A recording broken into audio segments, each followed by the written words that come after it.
soul, it sends me to the peak. Can't we find any light without the music around? There will always be one love on life.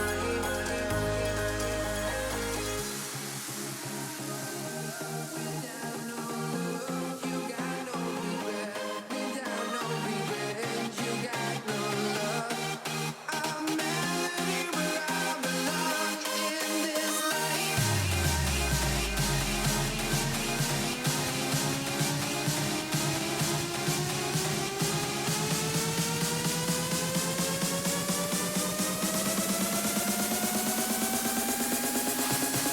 In this life.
I'm not the girl that I used to be. Sometime I'm more than words.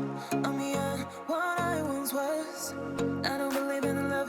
Hey, hey. If I want something, I got it. Hey, hey. Oh baby, I don't need you, love me. Hey, hey. Cause your love I cannot buy it. Wasn't real with you, boy. Real, wasn't real with you, boy. You won't give me too much chances. I don't care, I'm fine, I'm fancy brighter. Yeah, yeah, oh boy, I'm telling goodbye, hey. Yeah, oh boy, I'm telling goodbye, I'm telling goodbye.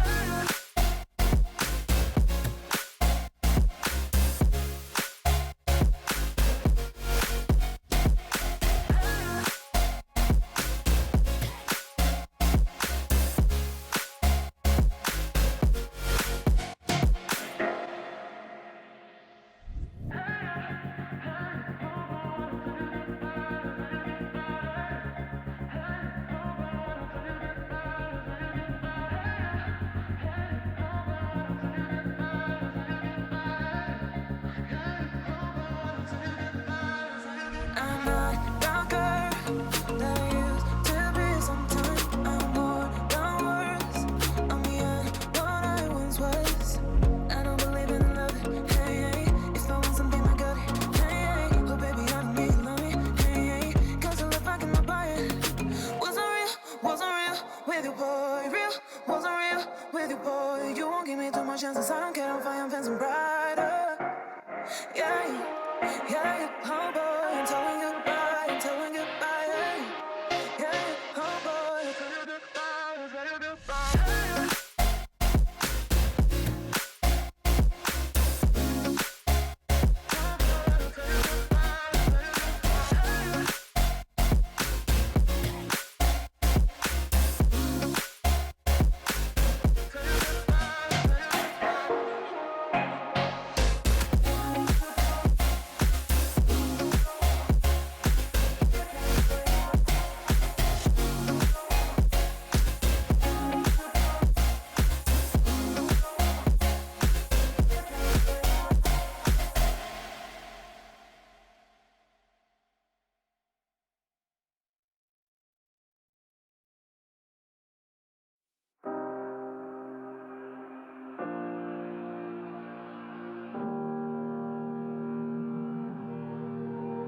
Every time we say goodbye,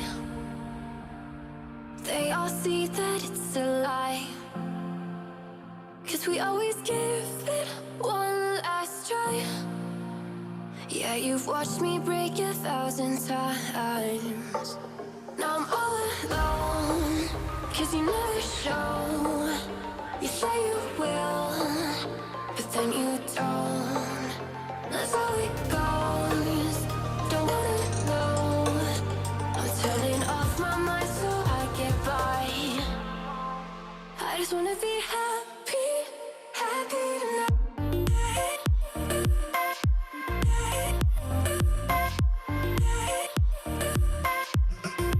Happier tonight.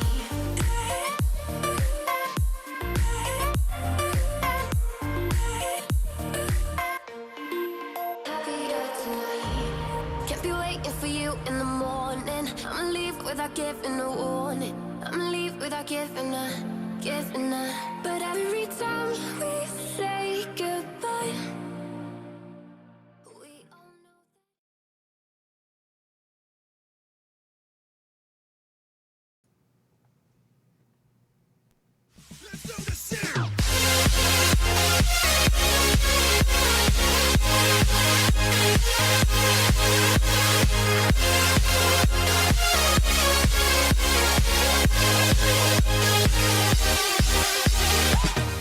What is up, Level Up Nation, and welcome to the Monday, August 31st edition of LvLUp Live, your home for gaming and esports news, brought to you by OTN Media. My name is Fiasco, but you can call me John, and that guy just on the other side of this imaginary quarantine box, that's Joey. He's also known as the king of the courtside king. Joey, what's poppin', buddy? John, I'm doing all right. It's a Monday, so these come and go. Some are great, some are not so great. This one's doing all right. It's going to be an interesting episode, though. I had something cold for dinner, and I started blowing on it as if it was hot. So we could be in for an interesting night. Wait, you had dinner before the show? I haven't even eaten yet. I'm starving. I did. Yeah, we had some it was kind of like a healthier version of chicken salad, and me just not paying attention and blowing before I take every bite for the first 3 or 4 bites, not even realizing it was cold food. So yeah, it's going to be an interesting show.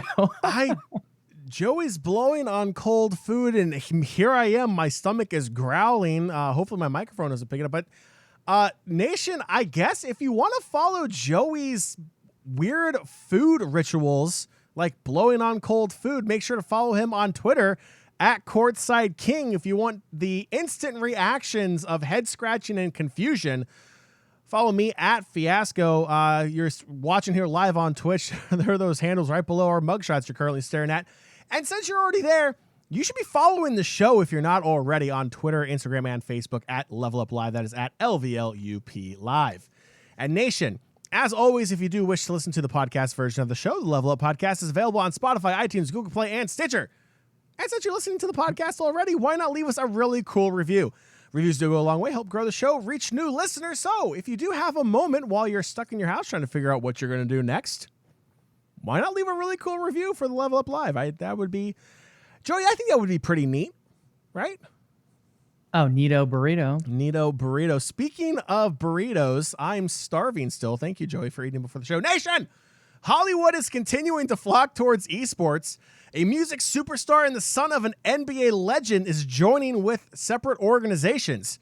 Joey, as if there wasn't enough limelight in this episode already, what else are we heading on today on the August 31st edition of LvLUp Live? John, outside of those new superstar signings, we have a couple other things. Some roster changes, drops, and additions. Halo and Monster Energy partnering up for a bit of a unique partnership. Some CSGO cheating going on behind the scenes, so we do have some of that breakdown as far as what those penalties are going to be. We're talking a bunch of league champions, a new League of Legends hero, and much more. All right, Joey. So we have some of our topics. We've teased others. You're full. I'm still hungry. I am very disappointed, Joey. But Joey, I hope you have a cold beverage and you don't blow on this beverage. But it is time for the drink of choice. So, Joey, it is, I believe, if my numbers are correct, it is technically episode 188. So for the 188th time, sir, your beverage, please. John, I'm going light tonight. I took some painkillers before this for a headache and some wrist pain. God. So we're going with a raspberry line spindrift tonight.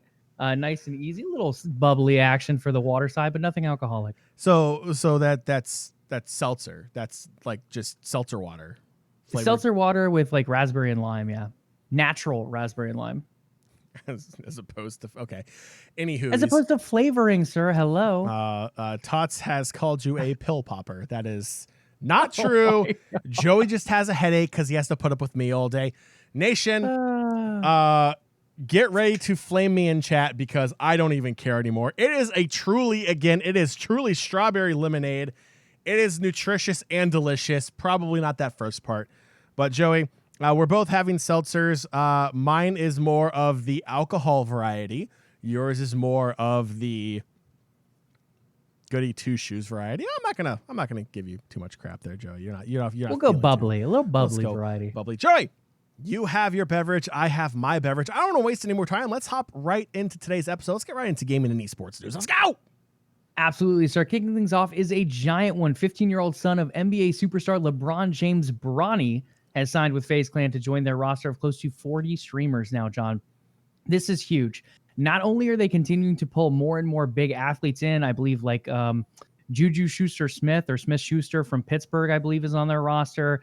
They have a couple in the MLB as well. So a number of big athletes continuing to sign on to this FaZe brand as streamers.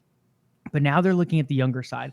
Not only those young players who are playing Fortnite and Call of Duty and so on and so forth, but a potential young superstar in the basketball realm as well as the gaming realm here in Bronny. I mean, LeBron James, his dad already, one of the biggest names in sports right now, definitely the biggest in the NBA. And now you have his son potentially making his way to the NBA. But before that, joining the lifestyle brand of FaZe, working his way in there, being a streamer ahead of time, almost as if FaZe fans can watch him continue to grow as a young player, both in basketball and in Fortnite and Call of Duty, I believe are his big titles. So I think this is huge. I mean, also if you think of it this way, if he ends up going big and he goes on to the NBA and he makes a huge name for himself, he already has that connection with FaZe. So FaZe is going to come in later on and be like, hey, we've already worked with you for 4 or 5 years. And now you're this giant superstar. Yeah, we know we have to pay you more money, but you already have that connection. We've already bought into you at such a young age. We've already started to nurture that relationship in a sense. So this potentially gives them a huge leg up with a potential superstar in the making. Yeah, I think it's a really cool move. I think long-term for FaZe, there's a lot of potential there as well. When you have the last name of James and you're the son of LeBron, that is a lot of, I mean, it's a lot of clout that you get automatically. I mean, your dad is essentially one of the best, some would argue the best basketball player of all time, a major superstar and national and international figure. And here you are, you're 15, you're a pretty darn good basketball player yourself, but you're also a gamer, like a lot of sport athletes out there. And now at 15, you're making a deal with FaZe Clan. Like you said, Joey, they're more than just a gaming organization. They're essentially a lifestyle brand, like you said. It's absolutely massive, not just for FaZe, as if FaZe needed more ways to legitimize themselves. Like, this is absolutely massive, but this is big for both parties.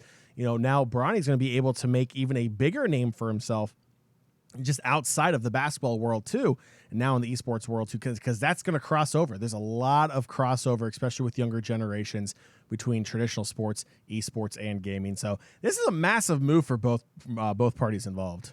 Oh, absolutely. And like I said, the implications down the road as well, I think this could be giant. A couple numbers to throw out there. So Bronny already has 5.5 million followers on Instagram, 4.3 million on TikTok, and then more than 300,000 on Twitch as well. So Twitch, obviously being that platform he's lacking on, what's going to help you grow in that area? A game developer potentially, or an esport organization. FaZe can definitely help grow those numbers as well. I think this could be a giant deal. On top of that, him wearing FaZe merchandise, whether it be a necklace, a t-shirt, a hoodie, throw that on that Instagram as well as that TikTok. He already has so many millions of followers.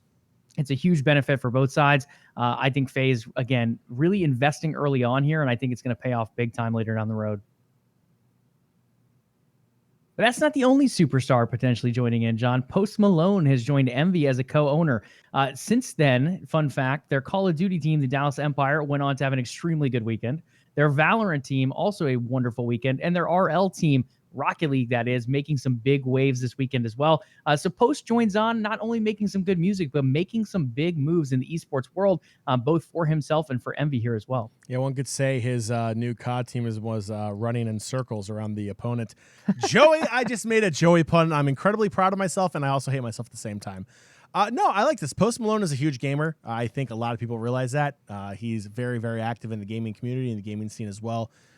Joining Envy as a co-owner, I love this move. I think Post Malone being more involved in an organization in the hierarchy has the possibility to, not that esports is struggling with validating itself in just everyday pop culture and society, but it's not going to hurt. It's not going to hurt having a major name like Post Malone in there, kind of bringing that legitimacy even more to esports and forcing esports more upon, if you will, the filthy casuals of the world that aren't into gaming and are maybe looking at esports as a nerd outlet or something like that. So I like the move. I think it just in threefold for Post Malone getting more involved in esports, Envy now with another source of income, and someone that has a lot of connections coming into the organization as well, and for the legitimacy of esports and gaming going forward.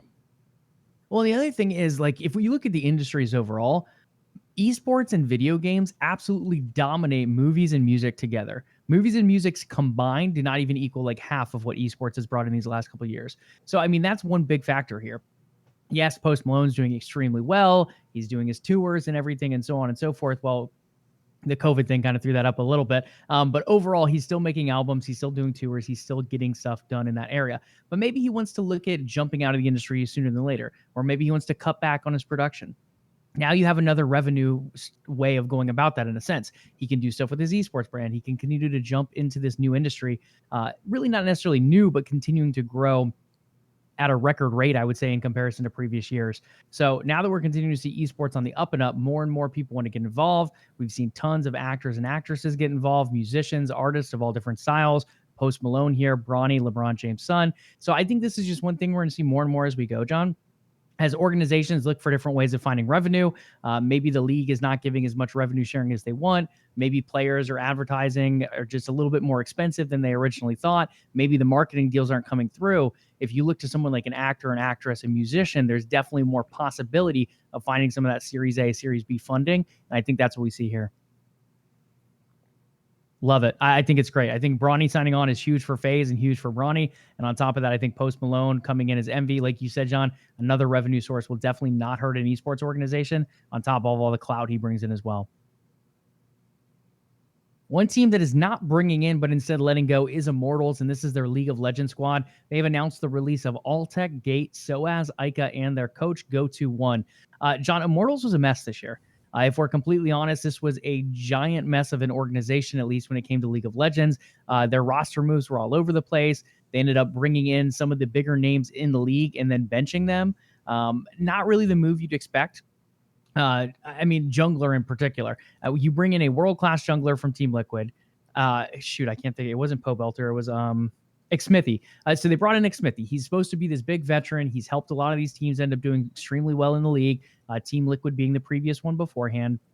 They bring him in. Everyone expects him to be the leader, for the team to be built around him, for him to be the superstar.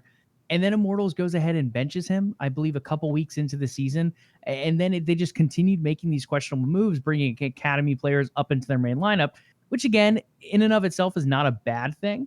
But when you end up benching a bunch of veteran players without really giving a great reason for it, or you end up with a bunch of young players with no real veteran presence to kind of help lead them on, it became a really messy situation over there. They made some roster moves later on. Those ended up going all right. But with that being said, John, they are still moving forward with 5 releases. You know, it felt like just the other year when Immortals was introduced to LCS and they had the chance at the undefeated season, then they choked in the playoffs, and there's just so much hype around this Immortal teams. Drama here, drama there. They don't get the original franchising spot. They finally make their way back in, blah, blah, blah, blah, blah. And Immortals act like everything but being Immortal. This was definitely a split to forget if you're an Immortals fan. If you're the Immortals organization, it's a split you definitely want to forget as well. It's a fire sale. You know, it's something we see in traditional sports all the time when a team just is not what it's supposed to be. You have some major contracts on that team that didn't perform. There's no need to be paying prime dollar for players that can't compete in your league. So you do a fire sale. You get rid of that. You get rid of those high expensive players. You start bringing in maybe budget players. Maybe you start promoting your academy team players to the LCS and putting them on the stage, putting them in the limelight, see how they react, see if they can do anything different. Maybe that fire in their belly that they have from the academy scene is going to push them to be the best versions of themselves in person and on the Rift when that new slot in the LCS team. It's not a surprise that they're clearing house. I think it's pretty quick. The playoffs aren't even over yet. The split, really isn't done, but like Immortals is wasting no time. The announcement today caught me off guard. When I sent it to you, Joey, it sounded like it caught you off guard too. Is this one of those things where it's like you do not expect a total of 5 people being released from your team what almost feels like overnight? It was a tough decision, but I think Immortals might be onto something. Yeah, I don't think it's the right move, but going back to what you said about academy players, they already tried that this past season and it failed miserably. It looked absolutely terrible. So I don't think that's the answer either. To me, and this is just a guess, I think this is a move to see something similar to what we saw with them picking up Huni and Reignover a while back. It's one of those things where they're clearing that cap space. They're clearing those roster spots and saying, hey, maybe like John said, we look at the academy team again and give them a 3rd or 4th chance or whatever they're at this point. Or maybe we look further and try to bring in a pair from overseas. That's what a lot of teams are doing. I mean, Team Liquid did it. We saw Evil Geniuses do it. A number of other teams have looked that way. TSM has been known for it many times in the past. So maybe we end up seeing them pull over a pairing, maybe like a self-made Nemesis, maybe like a Caps Yankos. I doubt that would happen, but one of those high-profile pairings that does very well over there in Europe or very well over there in the South Korean scene. So I could see something like that happening. I wouldn't be surprised if that is the move. Immortal showing us time and time again that they're not afraid to splash the cash. Again, that Huni Reignover deal was nothing cheap, but it ended up working out very well for them if you don't count making it to Worlds. But yeah, I think this is a move to make a bigger move later down the road as opposed to try out younger players. Yeah, it's definitely a cash clear for that move. Absolutely. And Ica, I think, was a bad decision to begin with, but we will talk about that some other day. Soaz, I do think, finds a coaching spot. You guys can quote me on that now. I think he will end up coaching probably in the EU, if I had to guess, over in the LEC. Partnerships. Halo has partnered up with Monster Energy to bring you double XP in Halo Infinite, along with a first look at in-game emblems and weapon coatings. These are some like paint jobs, some skins, that good old fancy stuff. John, the timing on this is a bit awkward, though. This was a deal that was set up to lead us into November, lead us into that launch of the Xbox Series X, as well as Halo Infinite alongside of it. But now that we know Halo Infinite is delayed to 2021, we get this deal for double XP, and we might have to sit on it for 2 months, 3 months, 6 months, 12 months. It's one of those things like, yes, you can bank all these XP cards. You can, I don't even know how they're doing them. I'm thinking of like the McDonald's things where they had like the peel off growing up. They might still do that. I'm not really sure. I haven't been to McDonald's in a while. But overall, I'm just curious, like, okay, so we're going to have a stack of XP cards for all these people buying Monster that will eventually cash in sometime in 2021. I like the deal. Like, I think this is a fun partnership. Experience can get a little iffy depending on the way they play it out. I think some people might have issues with that. But for me, the timing of this deal is a little bit more the issue. Yeah, the timing, for a lack of better terminology, sucks.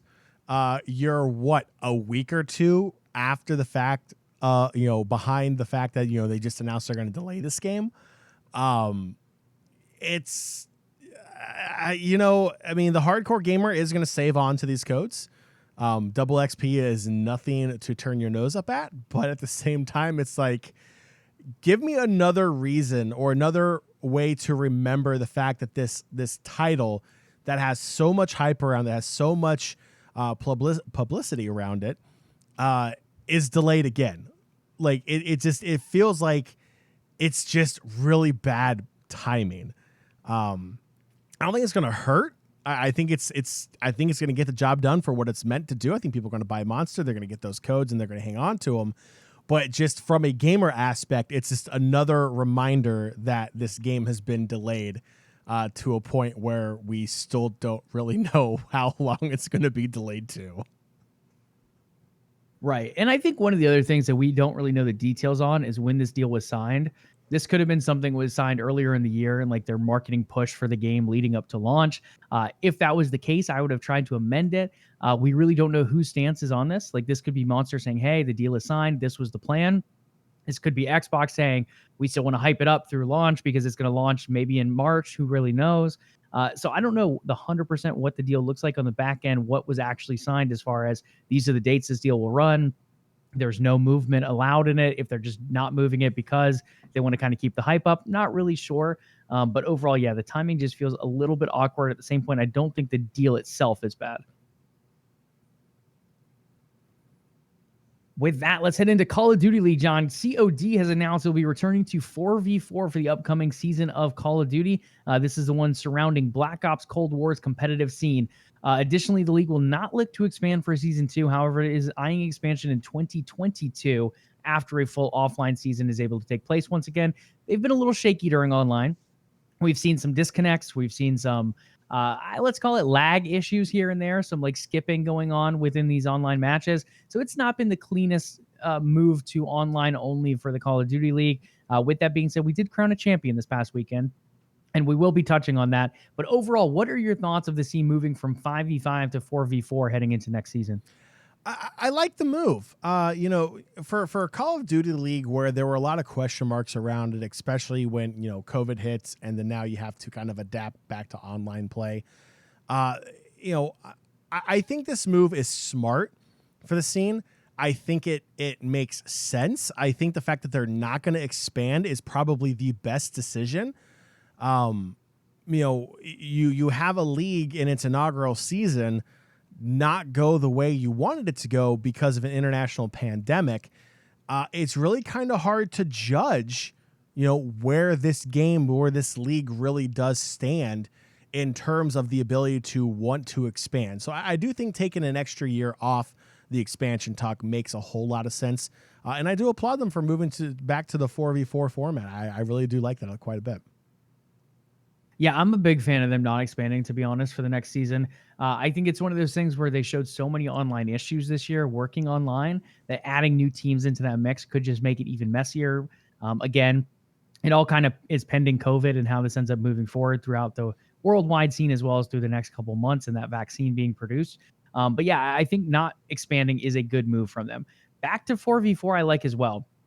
Now, one of the things with Call of Duty is it's always kind of jumped back and forth. When I played competitively, it was 5v5. Now we're going back to 4v4 after being 5v5 for Modern Warfare. I think it's a good move overall. I think COD is a game that can do 5v5 and 4v4 pretty well. It does seem to be having a lot of backing, though. Lots of owners, orgs, and players seem to be very happy about the 4v4 move. I think one of the other things it brings to the perspective is from the spectator cam, really. As a spectator, now it gives you a few less choices to choose from. It allows you to kind of see the action a little bit more pinched as opposed to adding those extra 2 players onto the map. And that could potentially make it a little bit harder for observers, a little bit harder for fans and spectators to tune in for as well. So I like the move back to 4v4. I think it'll help add in some of the strategy as well. One less life there to play around and search and destroy. One less life to kind of move around in team deathmatch formats when you're trying to set up for different ways of camping the map in Call of Duty. So I'm curious to see how it all plays out. But overall, I am in agreement, John. I like the idea of no expansion and 4v4. This next one's a little messy. We're going to hop over to CSGO, keeping our guns out. ESL has recently made a statement regarding cheating with ESL and DreamHack via an exploitable bug that allowed coaches to have unfair camera angles over their competition. This is one thing that's plagued esports here and there. It has not been as big of a issue since we've moved online, at least that's been announced. There definitely could be some kind of cheating and stuff going on. But a lot of leagues have done a very good job of sending league officials to team homes. I know for the LEC and LCS, they had people actually in the team's apartment or the team's place of play, making sure to check all computers if there was nothing exploitable going on, making sure equipment was good. So I do like that coming from a lot of these leagues. CSGO finding some issues, though, coming back here after doing some review of some previous events. The first player in question, these are all coaches, by the way, so it's a coach in question. Hard Legion's Meccano Gun was found using the exploit at ESL 1 Road to Rio on 6 maps over 3 matches. So this was not a one and done type of matchup. This was used over the course of 3 matches. Definitely exploitable, definitely done multiple times. Next, we had Heroics Hunden.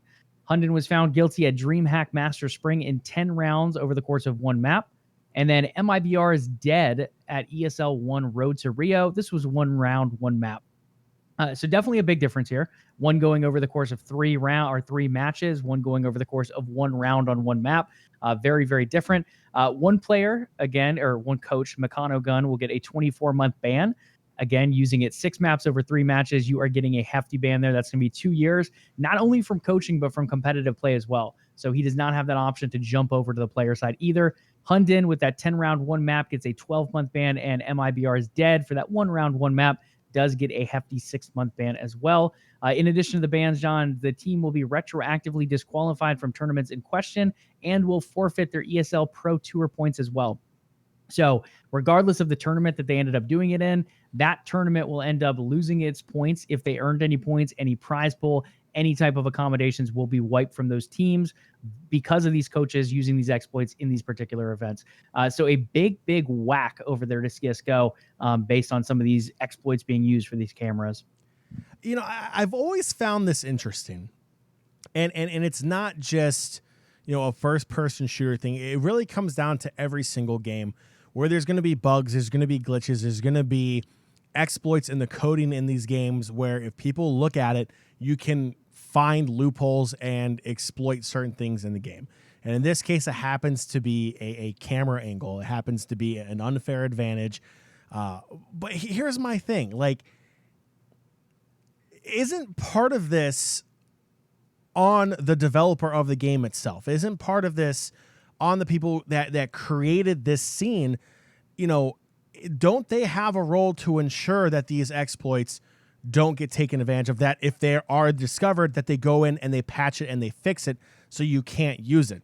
You know, we saw the same thing in the NBA 2K League last year where there was a move in game. It was a legitimate move in game that the pro scene decided was an exploit, and any player seen using that move would be disqualified, would be like fouled, and not fouled, but like receive a technical and then disqualified for next round, something. Like, I get it. You have to look, in this case, you have to look for the exploit, but I don't know. To me, it's just, and again, I'm just playing devil's advocate. It just seems like this is something that the game creator, the developer itself, should be more aware of and fix it and patch it instead of having to go back and retroactively doing everything. Yeah, absolutely. I see where you're coming from. I don't agree with it. I know. Like, yes, the developer should fix it. Definitely, it's on the developer in that sense. But this is one of those things where coaches, players, really organizations in general that are going to buy into a scene know that exploits are not allowed. It's in the rules. It's in the contracts. With this one in particular, John, I think this comes a bit into what you're going to or trying to target here. They found out about this bug later on. So now they're retroactively seeing, did anyone end up exploiting this bug that we did not know existed? So with that being said, based on all the review, these are the 3 people, the 3 coaches that ended up coming up and exploiting this particular bug. So I agree, it's on the developers to fix it, but I also think retroactively making these moves in this case does make sense since they weren't aware of it ahead of time. Well, yeah, I mean, again, just playing devil's advocate, but it does make sense to retroactively do that because, one, it discourages anybody else from finding an exploit and then using that exploit for an unfair advantage. You're 100% correct. It is against the rules and regulations of that league. So again, makes a complete sense. You know, a 24-month ban, 12-month ban, 6-month ban, I think those are fair. A 2-year ban for 6 maps over 3 matches, I think is completely fair. Some people may think it's harsh, but I think it's fair for going in and finding that exploit. It's something you have to go in and actually find, and then using it in a competition. It's competitive integrity being violated. It's the spirit of competition. It's the spirit of esports being violated in this sense. So I think it makes complete sense. Okay, I do want to talk about one of these, though, and we don't have to dive too deep into it. MIBR is dead.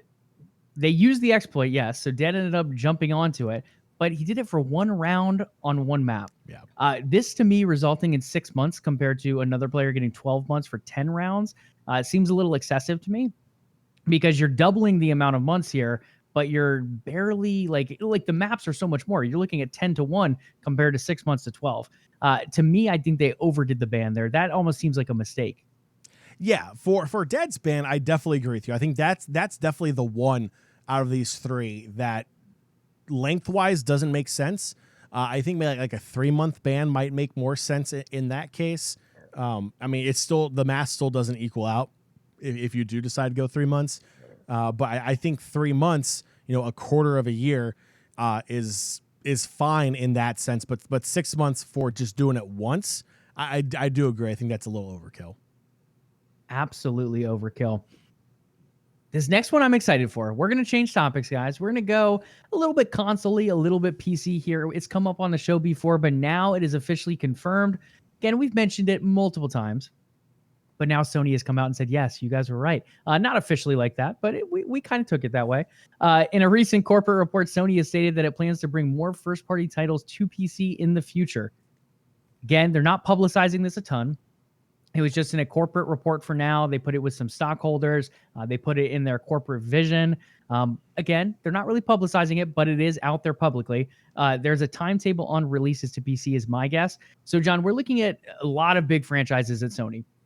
You have God of War, you have Uncharted, you have The Last of Us, Horizon Zero Dawn did very well. Now you have Ghost of Tsushima. I don't know how they're going to take that franchise later on, if it's going to be a standalone or become a franchise, but there's a number of big, well-known, extremely well-done franchises over there from Naughty Dog, Insomniac, Sony Santa Monica, et cetera.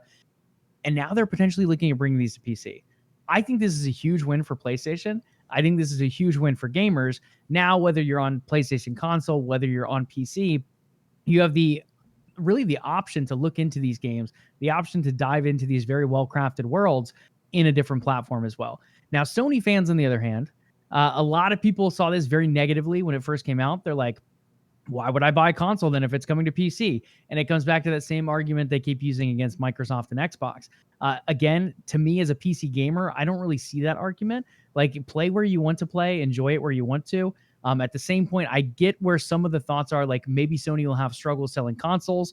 I highly doubt that's the case, but I could see where some people like me, myself, would maybe choose PC over a console in that case, knowing that the title, even if it's slightly delayed, will be coming to another platform later on. I mean, PC is always going to be the correct choice in any kind of competition against a console. But you're right, Joey. This makes it a lot easier to make that decision. I know you and I are both sitting here. We're looking at these possibly leaked price points for these console games, or these console units, and we're sitting here going, do we really want to drop $300-400 on a console that we're really only going to play sports titles on? Just because sports titles on PC, there's like zero support, thanks EA, for just multiplayer, online, everything on the PC side. They're just completely hands off. They're so hyper-focused on console play. So with Sony bringing titles to the PC also, I think is a massive win for gamers. But again, the sports genre being the main outlier here, like, is it available on PC? Yes, most major titles are available on PC. They're not supported. The online feature is a complete joke. Multiplayer is a complete joke on computer. There's a massive cheating scene going on online play, and a lot of people just don't want to put up with it, so they just stick to console. So while I love this move by Sony fanboys, myself being a Sony fanboy, you guys need to chill out. It's not a bad move. You're still going to be buying the Sony PlayStation 5. You're still going to be buying those games. If it's thrown on PC, then it's thrown on PC.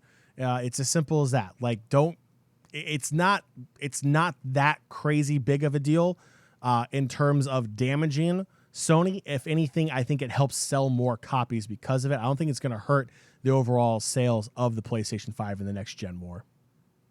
Oh, no, absolutely. I mean, their game sales are going to go skyrocketing. Like Horizon Zero Dawn, for example. I've been super interested in that game. I did not buy a PS4 to play it, but now it's on PC, and I picked it up day one. It's one of those games that I really want to explore, but I'm not going to go out and buy a console just to play it. I think it's going to be the same thing with a lot of these other games. A new God of War game coming out. The Last of Us Part 2 did quite well, depending who you talk to. So there's a lot of those games that I think would do extremely well on PC. Now, with Sony, this is how I think they play their cards differently. I think, one, they don't make this super public until after their consoles are out the door. So if they sell a ton of consoles this holiday, then I think we start hearing the PC announcements. If it's a little bit slower, I think maybe we see it in the second half of 2021 that they make this announcement. The other thing I think they do I think they start with their older titles first. I think they bring The Last of Us, they bring Uncharted, stuff like that, maybe remaster it and put that remaster on PC. Now with the new game, so let's say the new Horizon Zero Dawn, when it comes out, if I'm Sony, and I think Microsoft personally should have made this move, I think you delay it. I think you say 3 months or 6 months after it drops on console, it'll also be available on PC. One, that's still going to sell your console to plenty of people. And then on top of that, the game will still come to PC players. So you'll still make a ton of profit when the game hits there as well. That to me is the play. 3 to 6 months, I don't care which window you choose, but say you can play it on console first if you want it day one, or you can risk getting all those spoilers, wait it out, play your cards, and then eventually get it on PC later. Microsoft, everything is going to be day one. So people are like, well, I don't really need an Xbox if every single game that's going to be on Xbox is going to also be dropping on PC. PlayStation still has the room to maneuver that decision. So even if they do move their stuff to PC, I think putting that slight time window delay could be a giant win for Sony. Does that 2-week rule for new TV shows and movies for no spoilers still apply to video games as well? I mean, have you been on Twitter ever, John? Seriously, no. It's like if you wanna hide away, like you need to either A, get the game and play it immediately, or B, somehow find a way to stay off of social media. No, I think I agree with you, Joey. And we've said it before. You know, it's definitely a win-win for gamers. It's a win for Sony, which is weird to say after all the L's they've been taking as of lately with just poor decisions, poor performances, and just a lack of information being thrown out there. I think it's a smart move. I wish it was a little more public than just putting it out in that financial meeting that you were citing. But yeah, I think once this does hit mainstream news and the community a little bit more, I think it's going to be a big win for Sony. Yeah, absolutely. And you're going to always have those toxic people out there. They're like, we want it only on our console. It shouldn't be on PC. Da, da, da. I think that's a vocal minority. I don't really think that is a majority of players on Sony or on consoles in general. I think that's, let's just say, the people who want to get themselves involved in the console wars, or they want to argue Craig and Halo looks funky, or they want to go back and forth saying people on PC should not play our games. They should have to get a PlayStation. And I get it. And it goes both ways. It's the same with Xbox. I feel like it's never an issue with Nintendo. Nintendo, just like their developers, the gamers just seem to kind of do their thing and enjoy their whatever games they want to be playing that week, whether it be Mario or Animal Crossing. But Sony and Xbox seem to go back and forth with each other and the fan bases as well. But yeah, overall, I think this is a giant win for gamers, and I think they'll all come to realize it eventually. We have a new champion in League of Legends, John. This is Samira. She actually got leaked to the PvE a little bit early. The Desert Rose Samira. She looks crazy. You know Aphelios? Yeah, this is like his cousin, I feel like. She's going to be a marksman. She's going to be very high risk, high reward, and high mechanical play. Diving into her kit a little bit, her passive is going to be Daredevil Impulse. Samira builds a combo by hitting attacks or abilities unique from the previous hit. Each one increases her style from E to S, grading for a total of 6. Samira gains movement speed for each style grade. She gets some attack speed or attack and melee damage, et cetera, et cetera. We're not going to read through the whole thing. But overall, John, I kind of like this idea. It kind of reminds me of a fighting game a little bit. Like as you continue to build up those combos in fighting games, you can eventually, I'm not going to say level up your move, but unlock higher level combos to end up with moves that you couldn't hit if you didn't hit that many consecutive hits in a row. So I think it kind of plays on that a little bit. I think this could tie in eventually to what we see with that Riot fighting game later down the road as well. Joey, you hit the nail on the head. I'm thinking Mortal Kombat. I'm thinking Street Fighter. I'm thinking, chaining your combos together to get that 38 combo hit streak or more. And then you get that grade at the end. It's like, oh, it was an S or an A or whatever. I like it. It's different. And I applaud Riot for thinking outside of the box in this sense. When I first saw the video, I originally thought that it was going to be like more like a Street Fighter based kind of character where it's like that was like the bread and butter where you essentially just had to do these combos over and over and over. And the longer you did it and the more damage you put out, just the higher damage output and ratio increase and so on and so forth. It's a very unique kit so far. It's a very unique passive. I do agree. I think it's going to have a very high skill cap, and it's going to be interesting to see, especially in the lower tiers, how this champion, once she's no longer permabanned going forward, actually gets played.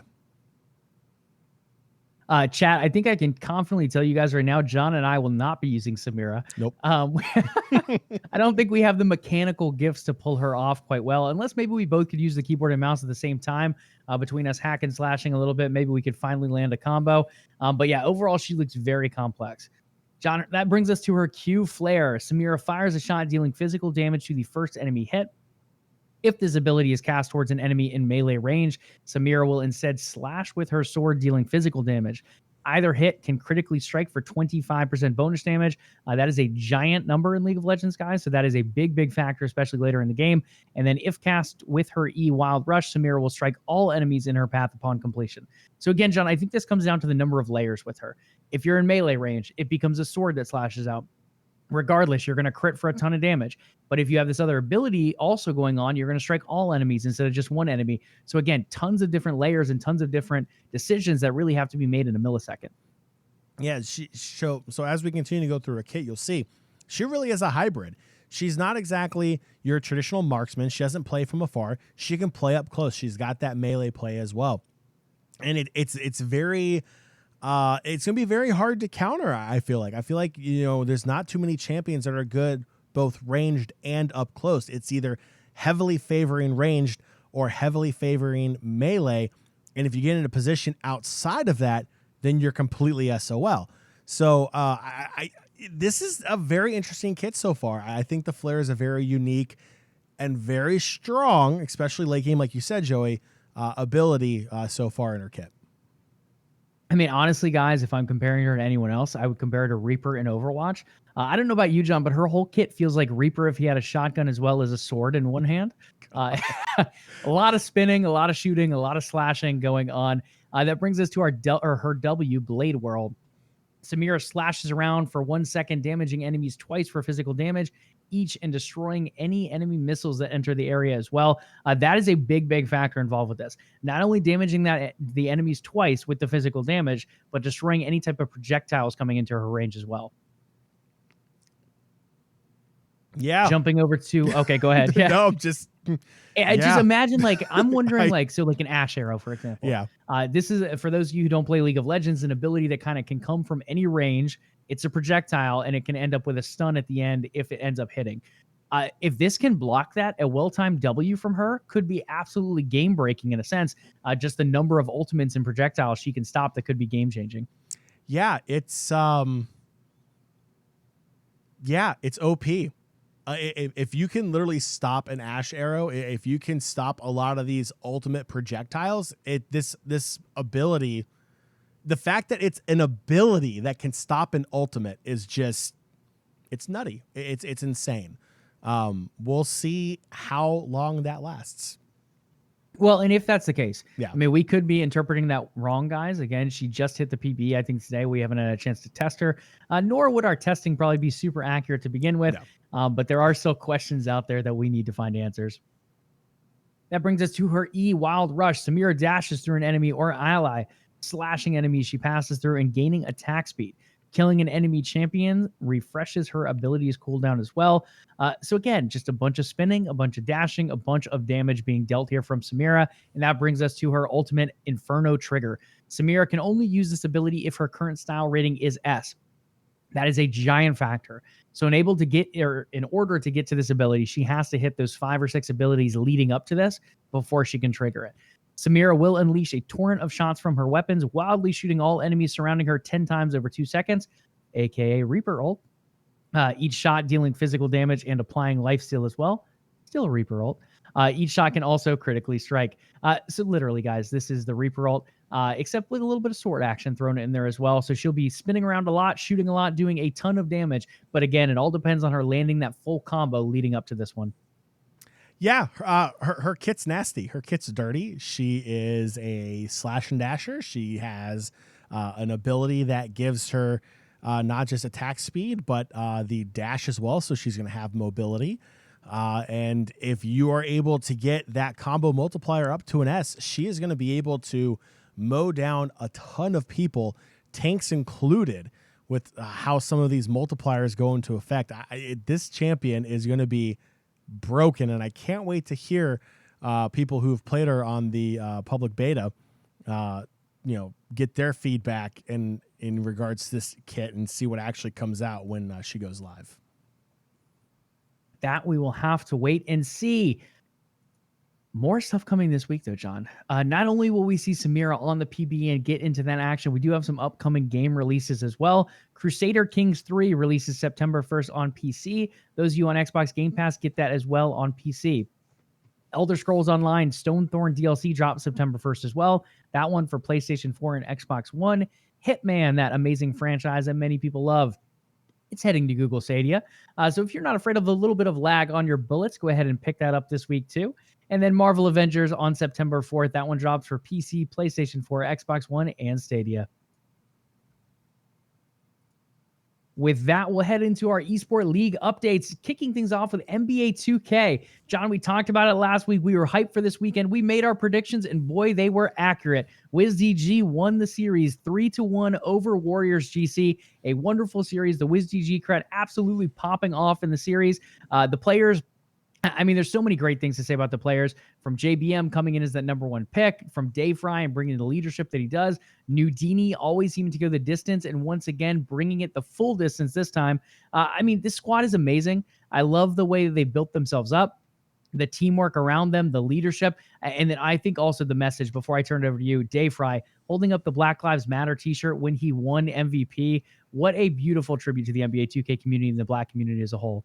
Yeah, it was a massive statement from Dayfry. If anyone has ever had a chance to meet Dayfry, if you follow him on social media, the dude is very passionate about his 2K play. He's very passionate about wanting to win.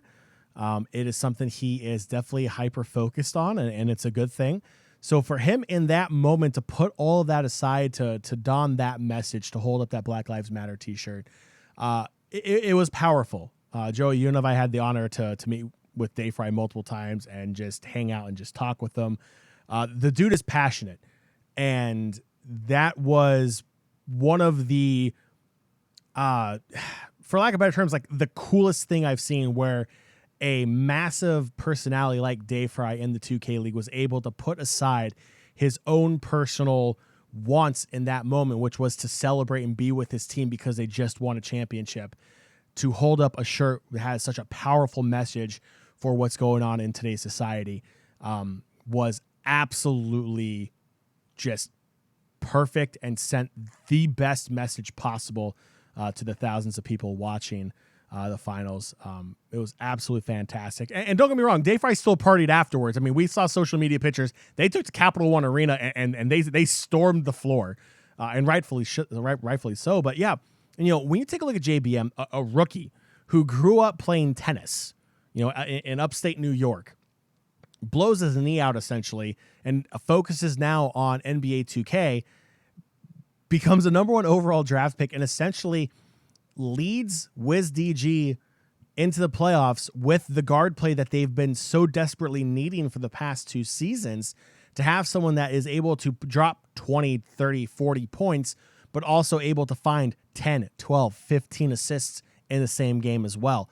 That vision on the court is so needed in 2K. Nudini, officially the most winning player in NBA 2K League history.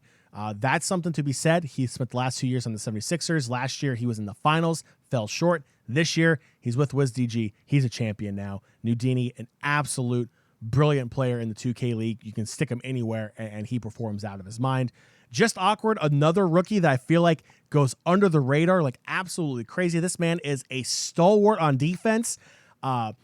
In game 1 against the Raptors shut down JBM. So what happened? Just Awkward drops 21 points. So he can do it on both ends of the court. The guy is an absolute stud. I can't wait to see him in his second season in the league. He is going to continue to grow. He is definitely underrated and overlooked, and he takes advantage of it, and he makes other teams pay for it. And Reese, you can't say enough about Reese to God. 3-year spent time on WizDG, spent his entire career with WizDG, right next to Dayfry there, as the in-game leader. Absolutely fantastic. He is the heart and soul of that team. He is passionate He wanted it just as bad. Reese, an amazing player as well, more of a situational and clutch player in this current setup with their amazing team. But all 5 players, including B. Rich, the 6th man, who came in during the preseason as well, played his role as well on this amazing team and led them to a season a lot of DC esport fans won't forget. WizDG played out of their mind, going 13-3, their best record in franchise history. And Pat Cross, we can't say enough about Pat as a coach. Just absolutely fantastic with what he's been doing, with all the ups and downs on the roller coaster he's been through the past couple of years with the roster. And then Jordan and Andrew, and the entire staff at MSE, massive congratulations. That is just such a huge, huge win, not just for MSE, not just for the 2K League, but for esports in the DMV. Absolutely, John. I think you covered all the bases, Sorry. so I will move on from there. No, I think you did a great job. You broke down the whole roster. You broke down the coaching staff and the front office. A wonderful win for the DMV area. A wonderful win for WizDG and the NBA 2K League as well. That brings us to Valorant in the latest Pop Flash Ignition series. We have Sentinels taking the dub, this time over 3-0 over Envy. Again, this is a big win for Sentinels. This is a team full of Overwatch League players that made their move from Overwatch League mid-season in Season 2 over here. Season 3 from Overwatch League over to Valorant, this new growing scene, making a bet on it, making a bet on themselves. Sentinels making that same bet, buying in on these players. A big 3-0 over Post Malone's Envy here for this series. They were running in circles again. Who knew? Hey, running in circles, and they got that 0 out of it at the end. Rip. Champions for CDL have also been crowned, John. The Dallas Empire and Atlanta FaZe, their finals peaked off at 330,000 viewers, and that includes co-streams, but at the same point, it does break a record for most concurrent viewers of a COD esports match. Dallas Empire ended up taking the win in the end, and there's one player above all we have to shout out here. The Empire Pro Shotzi. John, he picked up his second back-to-back FPS title. And we're not talking 2 Call of Duty titles. We're talking Halo World Champion, moves over to Call of Duty and wins that next season for Call of Duty. We're not talking just one Call of Duty title to another. We're talking a whole freaking different game of Halo, which plays extremely differently than Call of Duty. Then 1 season later, coming back as another world champion here in Call of Duty. For Shotzi, I think this is amazing.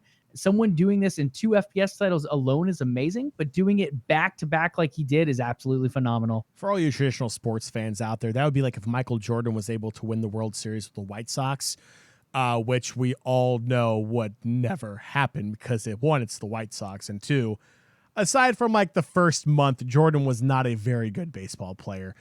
So we'll leave it there on that. But that is a massive, massive performance there by Shotzi, picking up his second back-to-back FPS title there with Halo and now in CDL. Pretty sweet deal there. Absolutely giant win. And with that, we'll slide over to League of Legends because we're in the midst of playoffs for both the LEC and LCS. The last thing we have to hit before wrapping up today's episode, John, let's recap the LEC playoffs first. Kick us off. All right. So, Joey, this segment's for you. Fnatic. You're a Fnatic. That beautiful flag right behind you next to that horrific baby blue flag. Took down G2, 3-2. That was a fantastic series. The yelling in my ears that you provided during Game 5, my ears are still ringing. But you deserved it, sir. 3-2 over G2 in a very highly contested series, going the distance, getting the silver scrapes, and now Fnatic into the finals. And then Mad Lions taking down Schalke. Shut me up real quick. Mad Lions 3-1 over Schalke. And they punched their ticket into the third round where they lost to Rogue 3-0. So Rogue then moves on to face G2 Esports in the semifinals. And the winner of that will take on the final boss in the LEC, Joey's Fnatic. Absolutely. Yeah, I don't think we need to touch on Mad and Schalke too much or Rogue versus Mad. Those were pretty clean series. For those of you who did not watch it, FNC and G2 are usually a very good series. Spring, G2 came out and cleaned house 3-0 up against Fnatic. This one, honestly, G2 probably could have won 3-0 or probably 3-1. Fnatic looking pretty good in game 1. But again, G2 faltered. Fnatic took advantage of it. If you guys have to watch one game, definitely check out Game 5 from this past weekend. It was so back and forth between both teams. It literally felt like either one of them could have came out on top, and it was just so exhilarating, so exciting, regardless of which side you're a fan of. If you like League of Legends in general, that is definitely a series worth watching. So like John said, G2 and Rogue up against each other this week. We'll talk about predictions later on because we do have another show on Thursday at 8 p.m. Eastern time, and then we'll talk about the final boss Fnatic in that one. Over to the LCS, we had C9 play up against TSM. John, this one did not end the way either one of us really wanted it to. TSM taking the win here, 3-1. I couldn't hear you, Joey. It's fine. Oh, yeah. What are your thoughts on this, though? C9, they come out with this amazing season. They have a bit of a lackluster second half of the summer split here. They end up falling apart after one of the best seasons in NA history and now end up losing their spot to Worlds, turning it over to rival TSM. It's Cloud9 to a T. It's tough. Was it really Cloud9 playing like the best versions of themselves, or was it the LCS trying to adapt to a really awkward situation caused by the pandemic? Is it, Cloud9 just in a really, really comfortable state in the current meta and the rest of the league was playing catch up? There's so many different angles you can take on Cloud9 for this past split on what went right and what went wrong. Let's look at the positives. Spring split champions. LCS title for the first time in 6 years. As a Cloud9 fan, it was very long overdue, and I feel like a lot of LCS fans would agree, just with how good Cloud9 has been over those 6 years. Finally winning an LCS title again, that felt amazing. The fact that they went 17-1, in that split, that was a historic split for Cloud9 as well. Granted, spring split means absolutely nothing in the LCS, as we see. And then summertime comes around, and a lot of these teams started to adapt, and Cloud9, towards the end of the split, just couldn't figure it out. There was something off, whether it was communication, whether it was hesitation in game when it came to team fights or objective control. There was a lot of question marks in regards to just overall play style, drafting, and just questionable calls in game that eventually led them to back-to-back-to-back 1-1 weeks, and then an 0-2 week, and then finishing up the season 1-1, dropping them out of first place. They did well, but TSM, arch rivals there, TSM came to play, and they've been playing better. So they're definitely the team that deserved to win. Absolutely. So TSM did pull the win there, which earns them a spot up against Team Liquid this upcoming weekend. FlyQuest taking down Team Liquid in a 3-2 series. This one went so back and forth, and I think there's a lot of credit to a lot of players here. Tactical on Team Liquid. This is a young player who had to come in and fill the shoes of LvLUp. Not only has he done that, John, but he has flourished. He has shown time and time again why he can be that next star ADC over in North America. And it's one of those things that we see Liquid kind of moving away from what we see particularly with them. We're used to Liquid picking up big imports. They've done it time and time again. They've brought in these players who are established themselves in other leagues and then find their way to NA or from NA teams that are successful onto Team Liquid. Now we see them making a different approach. They go with a young player here in Tactical, kind of pulling the C9 in a sense, bringing up those young academy players, and Tactical has proven himself time and time again. Unfortunately, just shy in this finals, but he did force that pivotal Game 5 where they slightly lost to FlyQuest. Now, they're not out of it just yet, so TSM and Team Liquid face off this upcoming weekend, I believe. Team Liquid, if they win, will go back to the finals to face final boss FlyQuest once again. And on the FlyQuest side, Santorin. Santorin has been a monster in the jungle. I feel like I say it every single week. Just the way he's able to support the team, the way he's able to set the pacing of the team. He got solo ahead in the top lane. He was able to get PoE ahead in the mid lane. Just time and time again, his contributions end up pulling this team through onto victory, and it ended up being a giant factor here in Game 5 for FlyQuest to come out on top and become the final boss for the NA bracket. Yeah, and it's no knock to FlyQuest, but I found this, result a little shocking. When you take a look at the talent on Team Liquid, Team Liquid, may have dropped a game possibly against the FlyQuest. FlyQuest, again, has been playing incredibly well. It seems like they've been improving week after week after week. So taking Team Liquid 5 games and winning, I do feel that, FlyQuest deserves to win. Team Liquid may have gotten inside of their own heads a little too much when it really comes down to it. But Team Liquid now have a chance again against TSM. I think that's going to be a very, very good matchup between two teams that are hungry. TSM is finally going back to Worlds to lose in the play-in rounds. So thanks TSM for nothing. We'll go ahead and just call it now because we all know it's going to happen.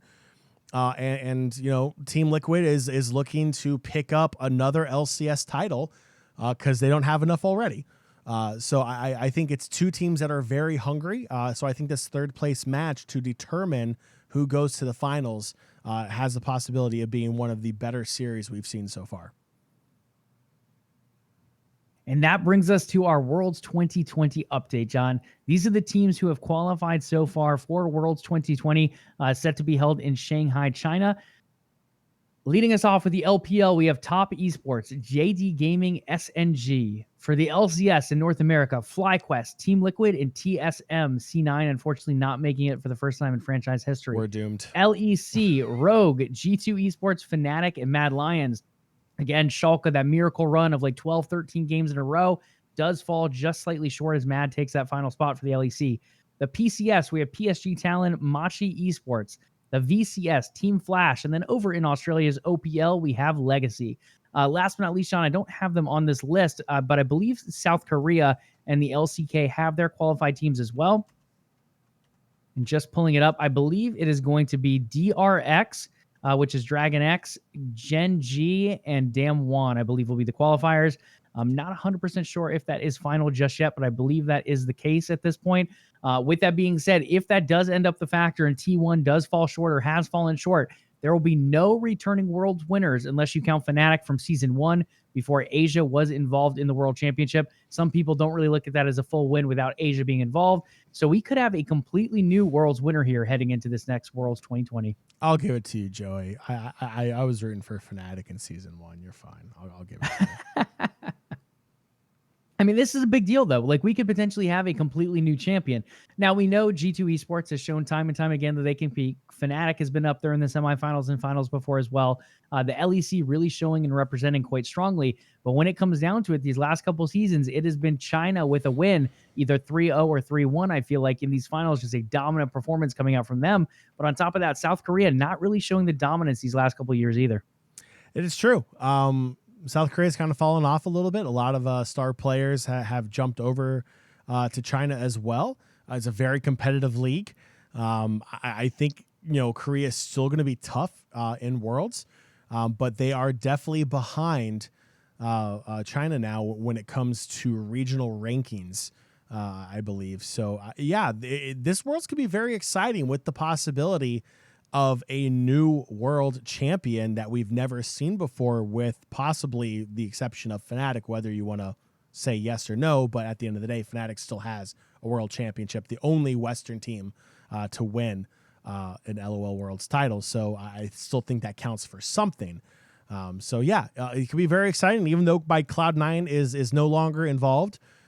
Joey, I'll be jumping on the Fnatic hype train as they're my EU team, so I have no problem doing that. I'll be all aboard on Fnatic going into Worlds, and hopefully they can get their second Worlds title. Absolutely. We'll have to see how that all rolls up. A lot of exciting playoff action again coming this weekend, and we'll be talking about that more on Thursday's show, 8 p.m. Eastern time here on Twitch. Come join us for that. But John, go ahead and close us out for today's episode.